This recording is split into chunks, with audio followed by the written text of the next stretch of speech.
है कि एक स्वतः स्फूर्त युवाओं का आंदोलन था जो पेपर लीक से शुरू हुआ, लेकिन बहुत तेजी से उसमें वो पूरी समूची भारतीय शिक्षा व्यवस्था से हमारे छात्रों का, हमारे युवाओं का जो जो उसको लेकर जो मन में उनके आक्रोश था, जो रोजगारों की कमी थी, जिस तरह की शिक्षा उनको मिल रही थी उससे आगे बढ़ने के अवसर नहीं निकल रहे थे, रोजगार नहीं मिल रहा था उनको, ये सारा एक सम्मिलित तो कई मुद्दे उसमें शामिल थे। आंदोलन की शक्ति को भी नहीं वो भांप नहीं पाई, इसलिए वो 1 महीने तक आराम से बैठे रहे। वो उन्होंने प्रधानमंत्री ने और बाकी सब ने, शिक्षा मंत्री और बाकी सब ने एक स्तर पे, ऊपरी स्तर पर उन्होंने उसको नजरअंदाज किया।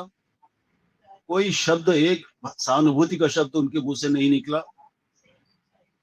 जिन 20 बच्चों ने नीट परीक्षा की पेपर लीक हो जाने के कारण आत्महत्या की, हमारे तत्कालीन शिक्षा मंत्री प्रधान जी उनमें से एक बच्चे के भी घर नहीं जा सके, इतने व्यस्त थे वो। तो बदनाम करने की, डिस्क्रेडिट करने की सारी कोशिश कर ली। और हम जानते हैं कि भारतीय जनता पार्टी कैसे, किस तरह की राजनीतिक नैतिकता में विश्वास करती है और व्यवहार करती है, उस पर किसी टिप्पणी की जरूरत नहीं है। तो ऐसा कोई हथकंडा नहीं है जो वो नहीं अपनाते। बंद कर देना चाहिए, ये असामाजिक तत्व हैं। और जिस जिस मैं कहूंगा डिस्डेन के साथ, जिस नफरत और द्वेष के साथ, उग्रता के साथ वो इनका वर्णन कर रहे हैं, वो जैसे देख रहे हैं इनको, वो आपको बता रहा है कि संघ के लोग भी इसको कैसे देख रहे हैं। लेकिन बहुत स्पष्ट है कि वो इसको सह नहीं पा रहे हैं। उनके उनको चरम सत्ता पर पहुंचाने वाले नरेंद्र मोदी का इतना अपमान हो गया, उनको इस तरह की गालियां दी गई, इस तरह की बातें कही गई, और हद ये हो गई कि उनको झुकना पड़ा, जिसकी किसी को उम्मीद नहीं थी। जो 20 जुलाई को हो वो तो हम जानते हैं कि वो तो कोई भूलने वाला नहीं है। और पहले 20 जुलाई में पैलेट गन्स का इस्तेमाल किया गया, वो सारे चित्र, वो सारे वीडियो सामने आ गए हैं, पैलेट गन्स के घाव लोगों के सामने हैं। तो अब तो गोली चलाई गई ये भी प्रमाण आ रहा है, क्योंकि गनशॉट वुंड्स की भी बात की गई है।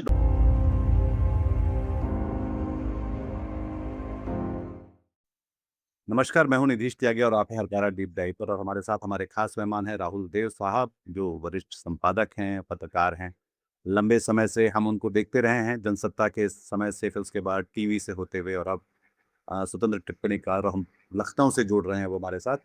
और हम लोग बात कर रहे हैं ये भारत सरकार, सत्तारूढ़ पार्टी, और जो आरएसएस है, इसका जो रवैया क्या है इस देश के नौजवान पीढ़ी के साथ, जिसको हमें कुछ उसका अंदाजा मिला जो जंतर मंतर में जब उनके साथ जो बर्ताव हुआ उसके साथ, उनकी मांगों के साथ जिस तरह से बात की गई, और उसके बाद जिस तरह का बर्ताव खास तौर पर पुलिस सुरक्षा बलों ने उनके साथ किया, जहां पर उनके साथ उन पे पैलेट बंदूकें चलाई गई, AK-47 का इस्तेमाल बिहार में किया गया, जो छात्राएं थी आंदोलनकारी, उनके साथ बदसलूकी के वीडियो दिखाई दिए, उनकी भी बातें सुनने को इस बार मिली। और एक नई तरह की भाषा, एक नए तरह का विन्यास में भारत में जो सड़क के जो आंदोलन थे वो देखने को मिले।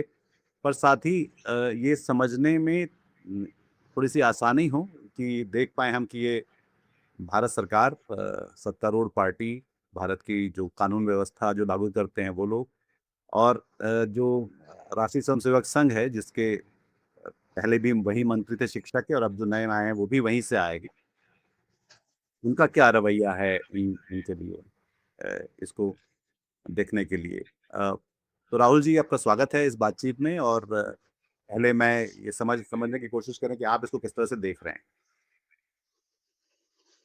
नीतीश, मैं तो 2 दिन जंतर मंतर पे गया था। पहले दिन रात को 12:30-1 तक था, और दूसरे दिन दिन में गया। तो वहां जाने के बाद और उसके बाद जो हुआ वो सब, उसका जो पूरा व्यापक संदर्भ है, तो हम सब अब जान ही गए हैं। तो मेरे हिसाब से तो ये एक बहुत ही ऐतिहासिक और अभूतपूर्व तरह का आंदोलन था, जिसमें एक नए तरह के युवक युवतियां आंदोलनरत थे। उन्होंने एक बिल्कुल नए तरह का आंदोलन किया। उनके तौर तरीके अलग थे, नए तरीके थे।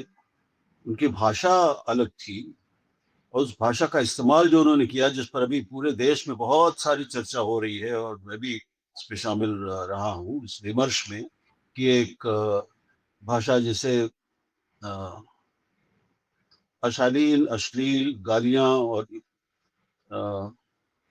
अपसंस्कृति आदि ये सब कहा जा रहा है। लेकिन कुल मिलाकर ये भी है कि ये अपनी तरह का इसलिए भी अभूतपूर्व अनूठा आंदोलन था, जिसने बहुत कम समय में इतनी बड़ी कामयाबी हासिल की। जी। इस आंदोलन को किसी राजनीतिक पार्टी, किसी भी राजनीतिक सांस्कृतिक तथाकथित सांस्कृतिक सामाजिक संगठन या विद्यार्थी संगठन उसका प्रत्यक्ष अप्रत्यक्ष समर्थन और सहयोग नहीं था, कम से कम मुझे अभी तक तो नहीं दिखा। इसकी इसको देखते ही सब लोगों को, हम लोगों को अन्ना आंदोलन याद आता है। उसमें भी मैं उसके साथ था, मैं उसमें शामिल रहा हूँ, उसके मंच पर मैं भी गया हूँ, बोला हूँ। लेकिन वहां मैं अपनी जानकारी से बता सकता हूँ, और वहां जाने के बाद मुझे ये पता चला कि उस आंदोलन की जो जो उसको एक संगठित रूप जो दे रहे थे, वहां पे जो अनुशासन हमें दिख रहा था, उसकी जो व्यवस्थाएं थी, उसमें बहुत बड़ी संख्या में आरएसएस के लोग लगे थे। जी। ये वहां मुझे मिले एक संघ के जिम्मेदार अधिकारी जो मुझे जानते थे, उनसे बातचीत थी, उन्होंने स्वयं बताया। उससे पहले तक मुझे उतना ठीक से नहीं पता था। इस आंदोलन में तो वहां पर विपक्षी नेता गए जरूर, सांसद गए, नेता गए, लेकिन अधिकांश ने बाहर से समर्थन किया। लेकिन इनके पीछे कोई राजनीतिक शक्ति काम कर रही है, कोई संगठन है किसी भी तरह का, वो मुझे नहीं दिखा। इसलिए वहां पर जो लोग भी गए हैं, आप अगर गए होंगे तो वहां पे बड़ी अव्यवस्था भी थी। उसके अंदर प्रवेश करना, मंच तक जाना इतनी बड़ी चुनौती थी। और मैं अपनी बेटी के साथ गया था, हमें बहुत ज्यादा समस्या हुई। और मुझे कहना पड़े, भाई आपके यहाँ कोई इंतजाम नहीं है, ये क्या तरीका है, कोई यहाँ जानने वाला नहीं है। मीडिया के लोग, ऐसे बड़े बड़े पत्रकार जो बहुत लोकप्रिय हैं, इनका चेहरा करोड़ों लोग जानते हैं, वो भी कोशिश कर रहे थे। हम दो तीन लोग साथ का कोशिश कर रहे थे। हम अंत में भी उस घेरे के अंदर पहुंच गए, लेकिन मंच पर नहीं जा पाए, जी। वापस आना पड़ा। और वापस आने में ही मेरी तो जेब भी कट गई। ओह! तो ये एक बहुत, मैं कहूंगा कि उस रूप में व्यवस्थित नहीं था। ये व्यवस्था की कमी ही बता रही है कि उसको, उसकी व्यवस्था करने वाले लोग, मैनेज जो लोग कर रहे थे, वो संख्या में कम थे। और बहुत बड़ी संख्या वहां पे ऐसे युवकों की और ऐसे लोगों की थी जिन पर कोई नियंत्रण किसी का नहीं चल रहा था। बिल्कुल जो जिसके मन में आ रहा था वो कर रहा था। तो इन सारी चीजों को देखने के बाद मैं इस नतीजे पर पहुंचा हूं कि ये एक शुद्ध स्वतः स्फूर्त आंदोलन था। वो हमारे माननीय मुख्य न्यायाधीश जी की एक टिप्पणी से शुरू हुआ। तो इसलिए ये मेरा स्पष्ट नतीजा है कि एक स्वतः स्फूर्त युवाओं का आंदोलन था, जो पेपर लीक से शुरू हुआ, लेकिन बहुत तेजी से उसमें वो पूरी समूची भारतीय शिक्षा व्यवस्था से, हमारे छात्रों का, हमारे युवाओं का जो जो उसको लेकर जो मन में उनके आक्रोश था, जो रोजगारों की कमी थी, जिस तरह की शिक्षा उनको मिल रही थी, उससे आगे बढ़ने के अवसर नहीं निकल रहे थे, रोजगार नहीं मिल रहा था उनको। ये सारा एक सम्मिलित, तो कई मुद्दे उसमें शामिल थे, पूरे उसमें देश की अवस्था भी शामिल थी। इन सब ने इन सब ने मिलकर उस आक्रोश को जन्म दिया, जो बहुत, और जन्म भी क्या दिया, ये कई साल से मैं समझता हूँ कि उनके मन में पनप रहा था। उसको एक मौका मिला एक जगह पे आने का, अपने को अभिव्यक्त करने का, और वो इस तरह की एक अभिव्यक्ति मिलकर इतनी शक्तिशाली बन गई कि आंदोलन शुरू होने से एक महीने के भीतर, एक महीने में ही एक केंद्रीय मंत्री को जाना पड़ा, जो इतिहास में पहली बार हुआ है नरेंद्र मोदी की सरकार के 12 साल में। तो अभी हम लोग इतने ज्यादा करीब हैं इस आंदोलन के, और इस घटनाक्रम के कि अभी हमें समय नहीं मिला है इसकी और गहराई में जाने का। थोड़ा और समय होगा, बीतेगा तो हमें और इसके कुछ हम इसकी ज्यादा बेहतर विश्लेषण, गहरा विश्लेषण और आकलन करने में सक्षम होंगे। अभी तक का जो एक ऊपर से जो अभी तक मेरी राय बनी है वो मैंने आपके सामने ही रखी। जी। जी, बिल्कुल, ये तो उसमें से कुछ बातें शायद मैं जोड़ना चाहूंगा अपनी तरफ से कि एक कि जरूर। कॉकरोच पार्टी के अलावा वहां पे मैं भी वहां जब गया था तो मैंने वो देखा कि वहां पे दो तीन चीजें थी जो एक तो मैं जिस दिन गया था वहाँ काफी उमस थी, तो बहुत सारे बच्चे और वॉलंटियर्स वहाँ पे पंखे चल रहे थे जो लोग आए उनके लिए। दूसरा जो है वो आयशा और दिशा नाम के मैंने कई सारे ऐसे छोटे छोटे संगठन देखे।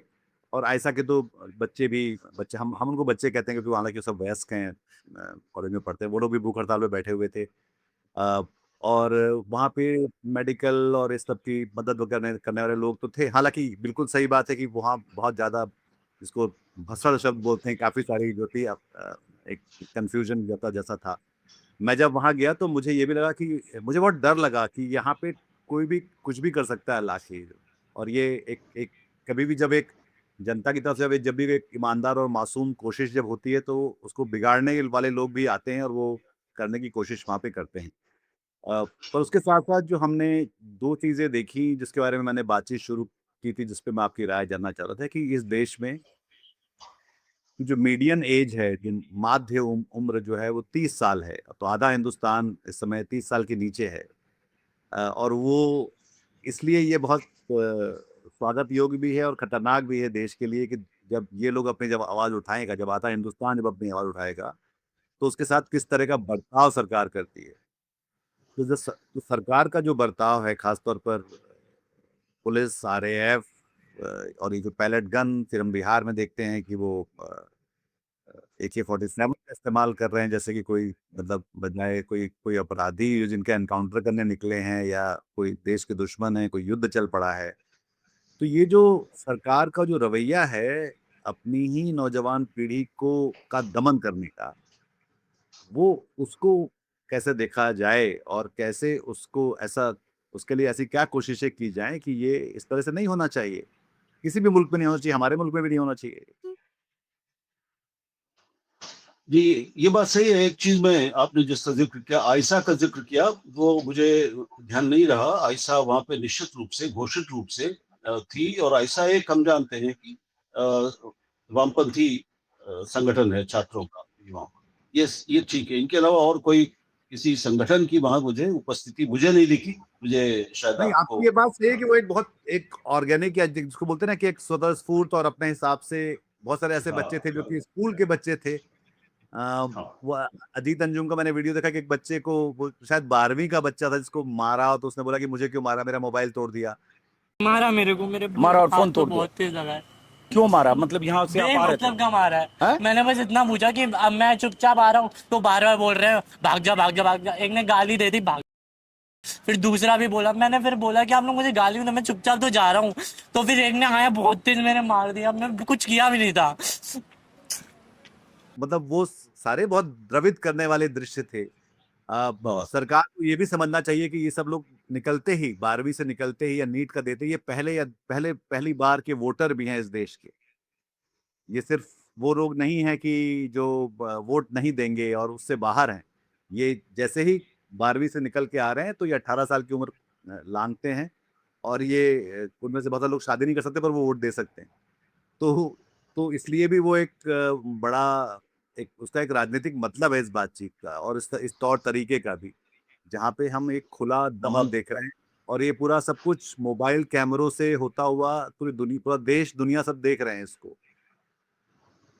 देखिए, इस सरकार से सरकार, देखिए कोई भी सरकार हो, अपने खिलाफ वो असहमति और विरोध की आवाजें अच्छी नहीं लगती उसको। वो अपनी कोशिश करती है कि उनको दबा दिया जाए, वो आवाजें उभर ना पाए। तो इस सरकार ने भी वो कोशिश की, उसको बदनाम करने की, डिस्क्रेडिट करने की सारी कोशिश कर दी। और हम जानते हैं कि भारतीय जनता पार्टी कैसे, किस तरह की राजनीतिक नैतिकता में विश्वास करती है और व्यवहार करती है, उस पर किसी टिप्पणी की जरूरत नहीं है। तो ऐसा कोई हथकंडा नहीं है जो वो नहीं अपनाते। लेकिन एक बात बहुत साफ थी कि सरकार इस आंदोलन की और इन बच्चों की, युवाओं की गंभीरता को और आंदोलन की गंभीरता को, उसकी व्यापकता को और उसकी भावनाओं से पूरे देश में कहां कहां किस तरह से युवा जुड़ रहे थे, इसको वो भांप नहीं पाई। ये इस आंदोलन की शक्ति को भी नहीं वो भांप नहीं पाई, इसलिए वो 1 महीने तक आराम से बैठे रहे। वो उन्होंने प्रधानमंत्री ने और बाकी सब ने, शिक्षा मंत्री बाकी सब ने एक स्तर पे, ऊपरी स्तर पर उन्होंने उसको नजरअंदाज किया। कोई शब्द, एक सहानुभूति का शब्द उनके मुंह से नहीं निकला। जिन 20 बच्चों ने नीट परीक्षा की पेपर लीक हो जाने के कारण आत्महत्या की, हमारे तत्कालीन शिक्षा मंत्री प्रधान जी उनमें से एक बच्चे के भी घर नहीं जा सके, इतने व्यस्त थे वो। बीजेपी का कोई, सरकार का कोई प्रतिनिधि नहीं जा सका। तो सरकार की उदासीनता, असंवेदनशीलता, इस समस्या को और लोगों की, युवाओं की भावनाओं को समझने में, उनके आकलन में घोर नाकामी और उनका अपना अहंकार, जो अब उनका एक बिल्कुल एक तरीका ही बन गया, एक संस्कृति बन गई है। जी जी इन सब ने मिलकर, अगर शुरू में उन्होंने कुछ थोड़ा मुलायम रुख अपनाया होता तो मैं समझता हूँ कि शायद हालात दूसरे होते। लेकिन उनकी इस अहंकार ने और न सुनने की और कम समझने की आदत ने इसको इतना बढ़ाती गई हो। और जहां पर जो 20 जुलाई को हो, वो तो हम जानते हैं कि वो तो कोई भूलने वाला नहीं है। और पहले 20 जुलाई में पैलेट गन्स का इस्तेमाल किया गया, वो सारे चित्र, वो सारे वीडियो सामने आ गए हैं, पैलेट गन्स के घाव लोगों के सामने हैं। तो अब तो गोली चलाई गई, ये भी प्रमाण आ रहा है, क्योंकि गनशॉट वुंड्स की भी बात की गई है। डॉक्टर्स ने जिस अस्पतालों में ले जाया गया उनको, उन्होंने कुछ ने कहा है कि उनमें गनशॉट, गोली के घाव भी थे। जी बिहार के तो हम जानते ही हैं, वहां पे AK-47 चलाई गई। जी और आपने जो पहले मूल सवाल पूछा था कि इसको RSS ने कैसे देखा और उसके उसके बारे उसमें में, उसके रुख से हम क्या समझे। उसमें टीजी जी मोहन दास है, कोई बौद्धिक शाखा के प्रमुख हैं ये, और इन्होंने कहा है कि उनका अगर वे प्रभारी होते तो जंतर मंतर प्रदर्शनकारियों को गोली मरवा देते, कर्फ्यू लगाकर, 3 चेतावनियां देकर और फिर गोली चलवाकर। ये तो बिल्कुल, ये तो जो क्या बोलते हैं, अमृतसर में जो डायर ने किया, वो उस तरह की बातचीत, उस तरह की बात है। और वो हम उन्होंने बोलेंगे। सिर्फ यही नहीं जी उन्होंने सिर्फ यही नहीं कहा, जी उन्होंने ये भी कहा कि मैं 3 चेतावनी के बाद इनको गोली मरवा देता, गोली चलवा देता। और वो जो लड़कियां वहां पे थी उनको मैं बलात्कार करवाता। जी और ये भी उन्होंने कहा कि क्योंकि उनको बलात्कार पसंद है। जी ये तो RSS, तो ज्यादातर RSS के लोग, जो उसके वरिष्ठ अधिकारी लोग हैं, उनके मन में क्या है, उनकी चुप्पियों के भीतर उनका मन कैसे वो रिएक्ट कर रहा है, उनके मन में क्या चल रहा होगा, उनके मन की भावनाएं क्या होंगी, वो अब हम इससे समझ सकते हैं।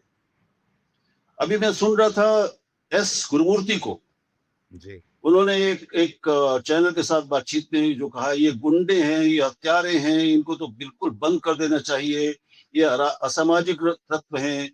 और जिस जिस मैं कहूंगा डिस्डेन के साथ, जिस नफरत और द्वेष के साथ, उग्रता के साथ वो इनका वर्णन कर रहे हैं, वो जैसे देख रहे हैं इनको, वो आपको बता रहा है कि संघ के लोग भी इसको कैसे देख रहे हैं। मेरे बहुत सारे स्वयंसेवकों से संवाद, एक बड़ा अप्रिय कटु संवाद इस समय चल रहा है पिछले 4 दिन से, क्योंकि मैं भी इस पर लिख रहा हूँ, बोल रहा हूँ। और आप उनकी उनकी प्रतिक्रियाएं देखें तो आप, मतलब मुझे तो हैरानी होती है और दुख भी होता है, लेकिन बहुत स्पष्ट है कि वो इसको सह नहीं पा रहे। उनके उनको चरम सत्ता पर पहुंचाने वाले नरेंद्र मोदी का इतना अपमान हो गया, उनको इस तरह की गालियां दी गई, इस तरह की बातें कही गई, और हद ये हो गई कि उनको झुकना पड़ा, जी जिसकी किसी को उम्मीद नहीं थी। नरेंद्र मोदी के कोई कदम वापस नहीं लेते, किसान आंदोलन की बात अलग कर दे, लेकिन किसी मंत्री का इस तरह से शायद इस्तीफा तो नहीं हुआ था अभी तक 12 साल में। तो आंदोलन इतना शक्तिशाली हो गया कि उनकी सर्वसत्ता जिसके हाथ में है, उस प्रधानमंत्री को, महामानव को, विश्व गुरु को झुकना पड़ गया, मंत्री को हटाना पड़ गया। इसको पचा नहीं पा रहे हैं। और इसलिए कंगना रनौत जैसी स्त्री होकर उसने जो बयान दिया है स्त्रियों के बारे में, वहां की इन लड़कियों के बारे में, वो इतना शर्मनाक है कि उसके वर्णन नहीं किया जा सकता। आपने देखा ही होगा। बिल्कुल बिल्कुल। वो इनको मतलब दुष्चरित्र, उल्टा, चरित्रहीन, असंस्कारी, किस तरह के धिक्कार दे रही है वो उन माँ बाप को जिन्होंने इन्हें जन्म दिया। इनकी कभी शादी नहीं होगी, इस तरह की बातें। तो ये जो मानसिकता है जो अलग अलग चेहरों से, लोगों के मुंह से निकल रही है, ये हमें बताता है कि संघ और पूरा समूचा संघ परिवार वो इसको कैसे देखता है। उनकी समस्या यह है कि वो अपने तथाकथित भारतीय महान भारतीय संस्कृति, जो भारतीय संस्कृति नहीं, वो उनके मन की हिंदू संस्कृति है।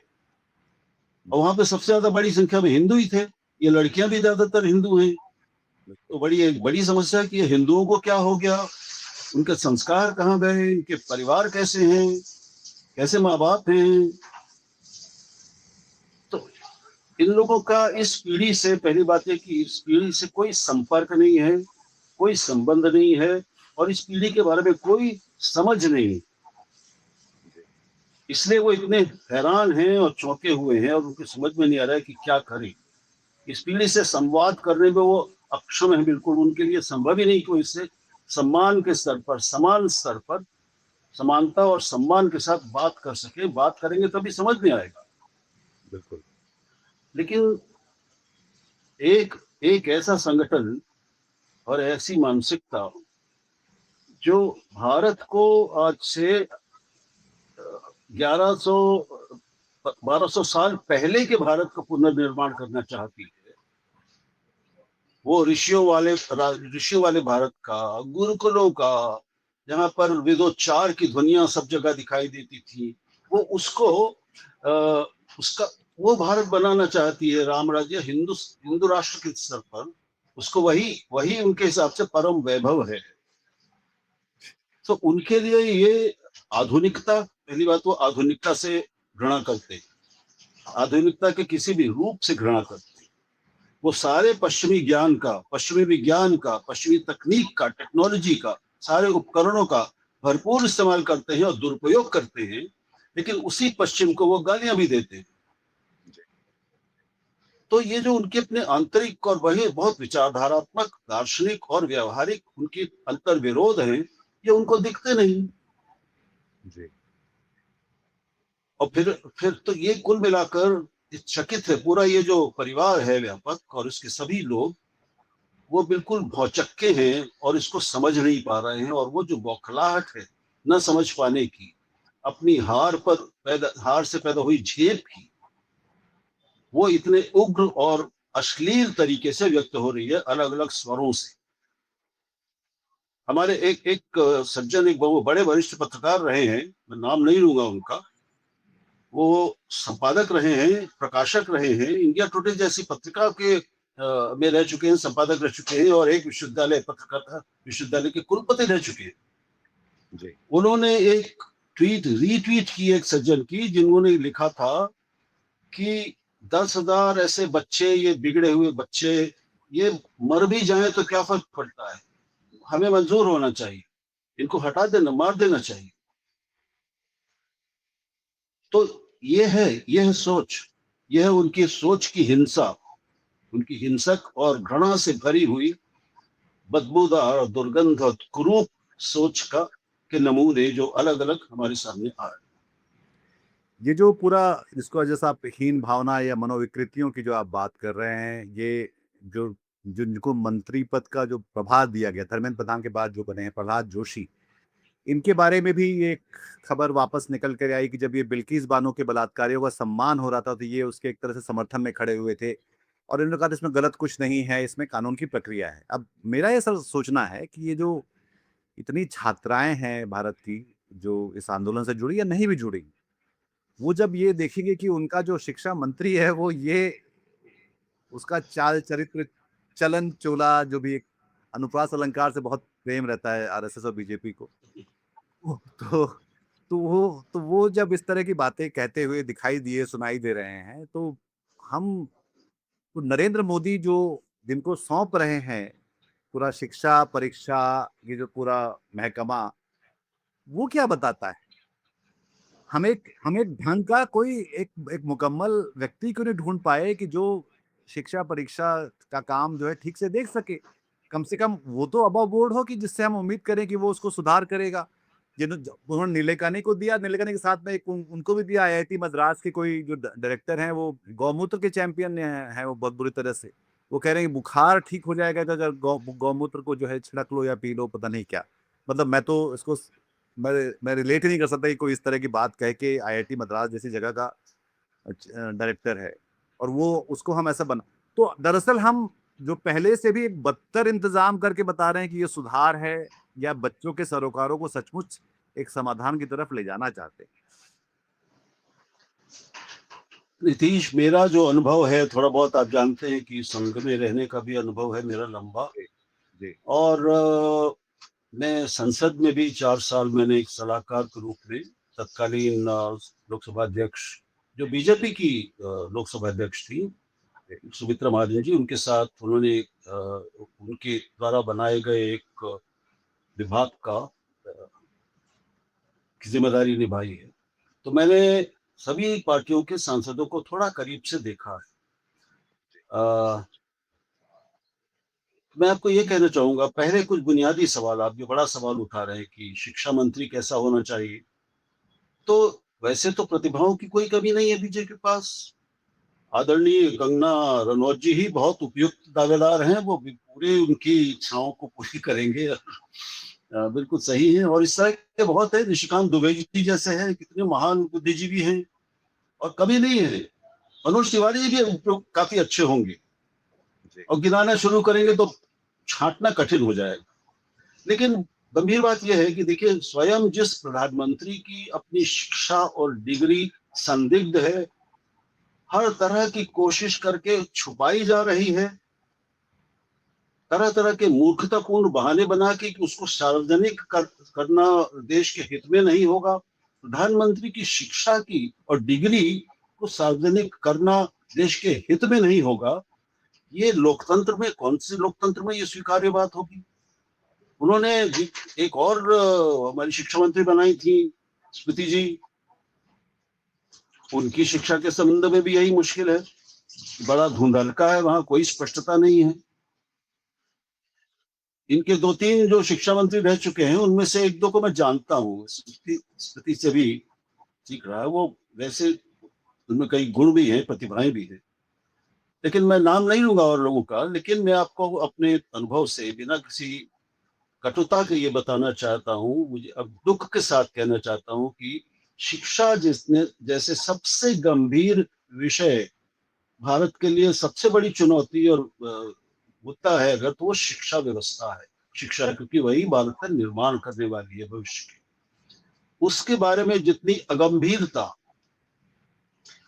शिक्षा के तत्व क्या हैं, उसके बुनियादी तत्व, उसकी गहरा विमर्श क्या है, उसमें संसार में शिक्षा के किन प्रमुख आयामों पर किस तरह की गंभीर चर्चाएं होती हैं, विमर्श हो रहा है, कैसा लेखन हो रहा है, कैसा चिंतन हो रहा है, किस तरह के मॉडल उपलब्ध हैं संसार भर में, इसके बारे में कोई ठीक ठाक जानकारी भी और उसमें रुचि भी इनमें से अधिकांश लोगों की नहीं है। इनमें कई लोग ऐसे हैं जिनको, एक तो दिक्कत यह है कि उनमें अंग्रेजी उनके लिए बड़ी समस्या है। अब देखिए, आप बिना अंग्रेजी के वैसे तो देश चला सकते हैं, तो हम देख ही रहे हैं 12 साल से देश। और मुझे आश्चर्य नहीं होगा कि अगर 5-10 साल बाद हम ये देखें कि अभी जो इतिहास की नई पुस्तकें लिखवाई जा रही हैं, वो जो उनके नए संस्करण आए उसमें ये भी होगा कि दरअसल सारा राष्ट्रीय आंदोलन, आजादी का सारा आंदोलन तो आरएसएस ने चलवाया। बिल्कुल बिल्कुल। सारे क्रांतिकारी उन्हीं से प्रेरित थे। सारे क्रिकेट मैच में हमने पाकिस्तान को हराया, हम कभी नहीं हारे पाकिस्तान से क्रिकेट। हाँ, कभी हारे नहीं। जैसे अब हल्दी घाटी की लड़ाई के बारे में मोहन भागवत जी भी कहने लगे हैं। तो इनको पूरा इतिहास गढ़ना है। और मेरा जो सबसे बड़ा डर है वो ये है, ये राजनीति तो चलती रहेगी, पार्टियां हारती हैं जीतती हैं, फिर हारती हैं फिर जीतती हैं, ये चक्र चलता रहेगा। मेरा सबसे बड़ा डर ये है कि ये शिक्षा व्यवस्था में जो कचरा भर रहे हैं, अपना हिंदूवादी कचरा, मुस्लिम विरोधी कचरा, अल्पसंख्यक विरोधी कचरा, इतिहास और तथ्य विरोधी कचरा, सत्य विरोधी कचरा, उससे जो बच्चे पैदा होंगे, सोचिए अब आज जो शिक्षक नियुक्त किए जा रहे हैं, हम जानते हैं कि जहां भी केंद्र का बस चलता है, राज्य में या कहीं भी केंद्रीय विश्वविद्यालयों में, वहां एक एडहॉक टीचर की भी जो नियुक्ति है, एडहॉक लेक्चरर की भी नियुक्ति बिना आरएसएस के अनुमोदन के नहीं हुई। आपको उसके बिना शिक्षा व्यवस्था में कहीं कोई नौकरी मिल ही नहीं सकती, कितने ही प्रतिभावान हो आप। तो इसका असर क्या होगा, हम सोचें कि ये एक बार बच्चों का दिमाग शुरू से लेकर अंत तक अगर इसी तरह के कंटेंट से भरा जाएगा, तो ये बच्चे जब बड़े होंगे तो इसका असर कितने लंबे समय तक रहेगा, कम से कम 50 साल रहेगा। जी। तो 50 साल तक इनकी बनाने ये जो शिक्षा व्यवस्था को बनाना चाहते हैं, उससे निकल कर जो बच्चे निकलेंगे, उनकी अकादमिक उत्कृष्टता कैसी होगी, उनकी डिग्रियों का स्तर और उत्कृष्टता कैसी होगी, क्या उनको दुनिया के बड़े सबसे सम्मानित विश्वविद्यालयों में, शिक्षा संस्थानों में प्रवेश मिलेगा, क्या उन्हें ऑक्सफोर्ड और कैम्ब्रिज और हार्वर्ड ये स्वीकार करेंगे, एमआईटी में जा पाएंगे, वो सैमफर्ड पेनफर्ड में जा पाएंगे, और जब जाएंगे तो वो भारत की छवि क्या बनाएंगे, बिल्कुल। और फिर इनकी नौकरियां कैसी होगी। जी। तो मुझे सबसे बड़ा डर ये है कि अभी इनके लिए तो ये लोग इसके लिए बहुत ज्यादा गंभीर है, इनसे संघ के लिए शिक्षा व्यवस्था से ज्यादा गंभीर कोई विषय नहीं है। तो वो भी इसलिए बदले की वो, कार्रवाई की तरह लग रहा है कि उसको हाँ दबने की बिल्कुल कोशिश कर रहे हैं।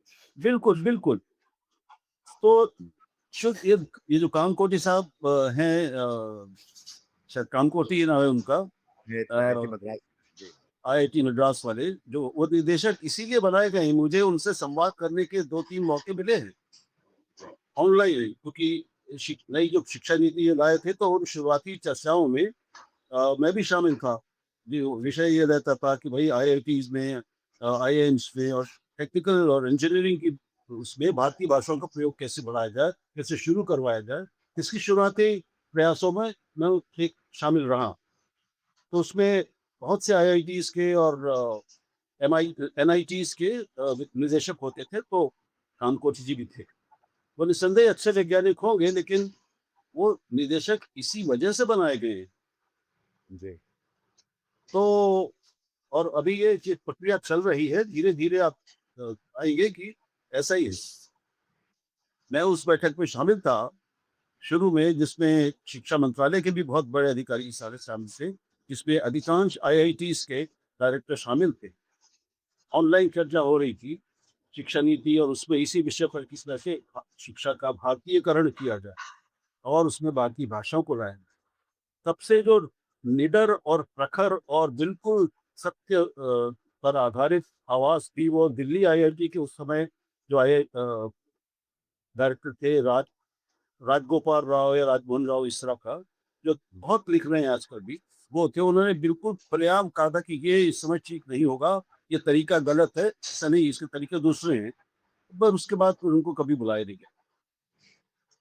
तो ये है डर हम सबके सामने। ये आंदोलन को भी हम, अगर हम छोटे, हम थोड़ा और 10, 15, 20, 25 साल बाद, 50 साल बाद की स्थिति को आकलन की कोशिश करें, चुनावों के परे जाकर, तो जो भारत की पूरी नई प्रज्ञा है, नई प्रतिभा है, युवा प्रतिभा, जो इस शिक्षा व्यवस्था से निकल रही है और निकलेगी, वो कैसे प्रक्रिया से होकर गुजरेगी, कैसे कंटेंट से होकर गुजरेगी, उसकी सब हम सबको बहुत गहरी चिंता कर रही है। बिल्कुल है। तो इस बातचीत को थोड़ा सा यहाँ पर रोकते हैं। जैसे कि मैंने कहा कि ये लगभग लग ही रहा है कि हम अपने नौजवान पीढ़ी के साथ एक तरह से बदले की कार्रवाई करते हुए दिखलाई पड़ रहे हैं। न सिर्फ शिक्षा के स्तर पर, परीक्षा के स्तर पर भी, और अब इन दमनकारी कार्रवाइयों के जरिए जहाँ पर ऐसा लगता है कि ये हम उनको दुश्मन मान बैठे हैं और उनको हम उन पर हम गोली चलाने से भी नहीं डर रहे या हिचक रहे और उसको लेकर भी कई सारे लोग उसके समर्थन में खड़े हुए हैं, जो कि बहुत डरावनी सी बात है अगर 700 बजे सरकार के लोग के जुड़े लोग इस तरह से बातें करते हैं। बहुत बहुत शुक्रिया राहुल जी इस बातचीत में शामिल होने के लिए। काफ़ी धन्यवाद निधीश। अ, बातें समझने को मिलती हैं कि उस मानस में कहाँ पर कहते जी आप जुड़े रहे हैं, उन लोगों को जानते हैं, अच्छे से आपने करीब से देखा है, तो वो समझने को मिलता है कि वहाँ पर दिमाग में इनके मनोविज्ञान के स्तर पे क्या चल रहा है और शायद हम सबको इस हमारा विमर्श इससे बेहतर होता है इस बातचीत से। तो बहुत-बहुत धन्यवाद आपका, बहुत-बहुत धन्यवाद दर्शकों आपका इस बातचीत में शामिल होने के लिए। धन्यवाद साहब। अगर आपको ये बातचीत अच्छी लगी तो इसको शेयर करिए, लाइक करिए और अपने ख़याल लोगों के साथ इसको साझा भी करिए। राहुल जी हम फिर मिलेंगे। बहुत-बहुत शुक्रिया। धन्यवाद। हिंदी में खबरें कितनी सारी हैं। आप दरअसल इन्फॉर्मेशन ओवरलोड के शिकार हैं। खबरें आ रही हैं आपके व्हाट्सएप पर, कुछ सच्ची, कुछ झूठी, कुछ तोड़-मरोड़ कर पेश की हुई और आपके लिए कितना मुश्किल है कि ये तय कर पाएँ कि सच कहाँ है, जो ज़रूरी है और जो प्रासंगिक है इस समय की दुनिया के लिए, इस समय के देश के लिए, इस समय की नागरिकता के लिए, वो खबरें कहाँ हैं। और उन खबरों को हरकारा आपके पास लेकर आता है। हरकारा जैसे कि हमारी टैगलाइन है, शोर कम और रोशनी ज़्यादा। और इसलिए हाँ, वहाँ पर आप लगातार पाएँगे कि जो जन पक्षधर मुद्दे हैं, जो जन पक्षधर खबरें हैं, जो जन पक्षधर सवाल हैं, वो वहाँ पर लगातार जिन पर चर्चा होती रहती है। और उसके लिए आप देख सकते हैं कि लगातार किस तरह के लोग हमारे यहाँ आते हैं। हिंदी में जो मीडिया इंडस्ट्री है वो काफ़ी बड़ी है, पर हिंदी में जो पत्रकारिता है वो छोटी होती जा रही है। हरकारा की कोशिश उसे बचा के रखने की है और उसके लिए हमें आपकी ज़रूरत है। हम यहाँ लगातार वो चर्चाएँ, वो बातचीत, वो खबरें, वो एक्सप्लेनर्स आप तक लाते हैं, वीडियो के ज़रिए, ऑडियो के ज़रिए और टेक्स्ट के ज़रिए, जो इस विमर्श को आगे बढ़ाने में मदद करती है। बिना आपकी भागीदारी के ये मुमकिन नहीं है। इसलिए हम चाहते हैं आपसे कि आप इस खबरों को साझा करिए, हमारे चैनलों को साझा करिए, हमें समर्थन दीजिए, आर्थिक सहयोग दीजिए।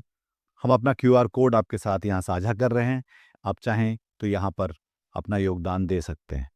आपके सहयोग से चलती रहेगी हरकारा की ये दुनिया और बची रहेगी पत्रकारिता का ये मिशन। आज की ताजा खबर, आज की ताजा खबर, आज की ताजा खबर।